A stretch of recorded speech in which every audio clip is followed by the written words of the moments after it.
Chinese. So ni hao. So आज बनेगा Chinese dish. तो प्लीज गाइस कमेंट में बता देना कि आपको क्या लग रहा है कि आज हम क्या बनाएंगे. Do comment. तब तक हम आपको दिखाते हैं कि हमने क्या क्या इंग्रेडिएंट्स लिए हैं. यस, वो तो एंड में करना है, पर कर दो प्लीज जल्दी लाइक शेयर सब्सक्राइब करते रहो मेरे चॅनल को. सगळ्यात पहिली स्टेप आहे लसूण सोलणे, जे की मला बिलकुल आवडत नाही, बट आय हॅव. ह्यात थोडंसं लिंबू पिळून घ्यायचं आहे जेणेकरून आपला भात थोडासा सुट्टा होईल. ह्यात मी मीठ आणि थोडंसं तेलही टाकलेलं आहे आणि 2 शिटी झाली की कुकर बंद करायचं आहे.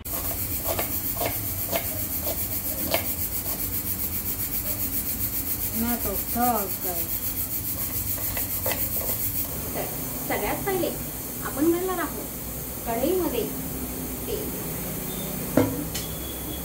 काय ना कॅमेरा अँगल थोडा सुटतोय, बट मी आणि इम्पॉर्टंट आहे ना की फूड. बरोबर ना, तुम्हाला मला बघायला आवडेल ना की फूडला. फूडसाठी तर तुम्ही कोणते दुसरे चॅनल्स एक्सप्लोर करू शकता, बट माझ्यासाठी तुम्हाला माझ्या चॅनलवर यावं लागेल नाही का.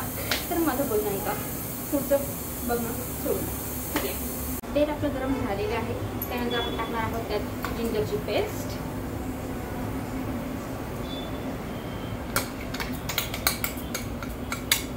उसके बाद सबसे पहले जाएगा गार्लिक. ते झालं की आपण त्यात टाकणार आहोत कांदा.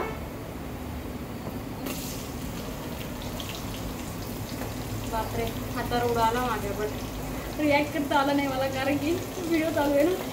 किती स्ट्रगल असतो फूड ब्लॉगरच्या यूट्यूबरच्या आयुष्यात, तुम्ही बघू शकता. हातावर पडलं तेल माझ्या.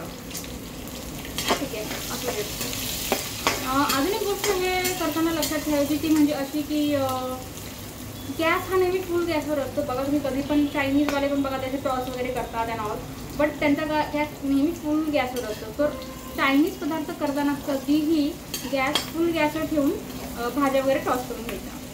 प्रो टिप लक्षात ठेवा. भात शिजलाय आणि तोपर्यंत हे आपण कांदा जो आहे तो टॉस करून घेतो आहे. कांदा चांगला परतून घेतो ॲक्च्युली. बाकीच्या भाज्या ज्या आहेत ते टॉस करायच्या आहेत. LOVE यापा यापा. नंतर आपण टाकणार आहोत गाजर आणि सोबतच शिमला मिर्च. गाजर आणि शिमला मिर्च टाकल्यावर त्यांना जास्त परतून नाही घ्यायचं आपल्याला. अगदी टॉस होतील असं, कारण की ते असं दाताखाली भाज्या आल्या पाहिजेत. असं थोडंसं कच्च्या भाज्या राहिल्या तर ते छान लागतं. त्यामुळे थोडंसं फक्त टॉस करून घेणार पैकी मस्तपैकी असा कलर फ्रेश भाज्यांचा छान वाटतोय अगदी. सगळ्यात शेवटी आपण टाकणार आहोत त्याच्यात पत्तागोबी आणि थोडासा आपण गार्निशिंगसाठी ठेवणार आहोत. आता आपण टाकून घेतो ह्याच्यात ग्रीन चिली सॉस आणि सोया सॉस थोडा.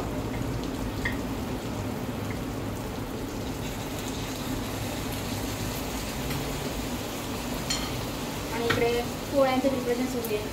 Bye like system. आ जाओ गाइस. अब हम ऐड करेंगे राइस और करेंगे इसको वेजिस के साथ मिक्स. तर हे मिक्स करून हात दुखून आलाय माझा, बट फायनली हे मिक्स झालेलं आहे. आणि आपला पुलाव नाही, fried rice. That is not pulao, okay? That is fried rice and Schezwan fried rice हा रेडी आहे. आणि हे मेन इन्ग्रेडियंट आपला राहिलेला आहे. कांद्याची पात टाकून घ्यायची आहे.